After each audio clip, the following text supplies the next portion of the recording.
వేదికగా తప్పించుకొని అక్కడదారం జరుపుకుంటున్నాం. ఏడుకొండలవాడ వెంకటరమణ ఆకాశరాజు ధరణి వేదని మీదపైన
నీకు అర్పిస్తున్నాము.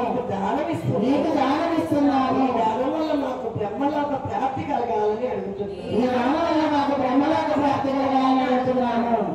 నాడు ఆకాశరాజు ధరణిదేవి కలిగి ధరించిన పాదాలు, బ్రహ్మదేవుడు కలిగి ధరించిన పాదాలు ఏ పాదమైతే తగిలి దాని కూడా శ్రీరూపంగా మారిందో అలాంటి శక్తివంతమైన పాదాలని ఈ చిన్న దంపతులు స్వామి వారి పాదాలు కలిగి పునీతులైనారు. మనందరికీ చూసే భాగ్యం, చేసే భాగ్యం కల్పించిన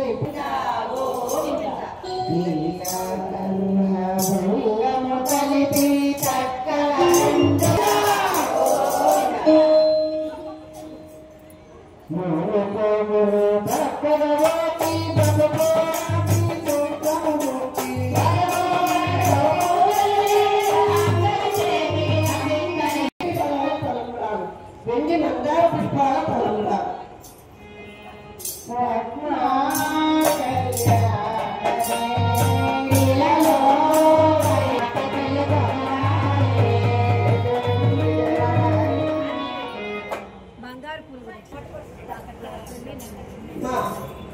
ఆభరణాలు స్వామివారికి అమ్మవారికి కాసుల పేర్లు అంటే చాలా ఇష్టమట. కాసుల పేర్లు నల్ల పూసలు, మెత్తలి పిల్లలు, పగడాల హారాలు, స్వర్ణ కిరీటం స్వామివారికి చెప్పలేదా? స్వర్ణ కిరీటము, శంకు చక్రము, నామము, దాళలాకెట్ గల దాళహారాన్ని స్వామివారికి సమర్పిస్తున్నారండి. అమ్మవారికి ఏడుకొండలవాడ వెంకటరమణ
ఇన్ని సంవత్సరాలకి స్వామివారి సన్నిధిలో పూమతి లాడుకుంటున్నారంటే మీ భాగ్యాన్ని మీ మాటలతో చెప్పలేదు.